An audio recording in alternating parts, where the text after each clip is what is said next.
জুলাই গণ অভ্যুত্থানকালে সংঘটিত মানবতা বিরোধী অপরাধের মামলায় মৃত্যুদণ্ড পাওয়া শেখ হাসিনার বিরুদ্ধে আরও ৩টি মামলা আন্তর্জাতিক অপরাধ ট্রাইব্যুনালে বিচারাধীন।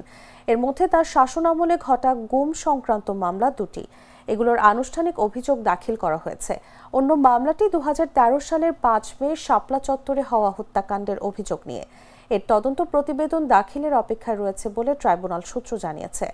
মানবতা বিরোধী অপরাধের মামলায় ক্ষমতাচ্যুত প্রধানমন্ত্রী শেখ হাসিনা ও তার স্বরাষ্ট্রমন্ত্রী আসাদুজ্জামান খান কামালকে মৃত্যুদণ্ড দিয়ে সোমবার রায় ঘোষণা করেন ট্রাইব্যুনাল। রায়ে তাদের সম্পদ বাজেয়াপ্তও করা হয়।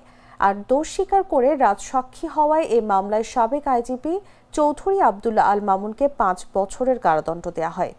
বিগত আওয়ামী লীগ সরকারের আমলে আলোচিত গুমের ঘটনায় চলতি বছরের ৮ অক্টোবর শেখ হাসিনা সহ ২৮ জনের বিষয়ে দুটি ফরমাল চার্জ বা আনুষ্ঠানিক অভিযোগ আমলে নেন ট্রাইব্যুনাল।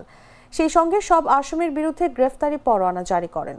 এসব অভিযোগের সঙ্গে সাবেক প্রধানমন্ত্রী শেখ হাসিনা, সাবেক স্বরাষ্ট্রমন্ত্রী আসাদুজ্জামান খান কামাল, সাবেক নিরাপত্তা উপদেষ্টা তারিক আহমেদ সিদ্দিকী সহ র্যাব ও ডিজিএফআই এর কয়েকজন কর্মকর্তাকে আসামি হিসেবে অন্তর্ভুক্ত করা হয়।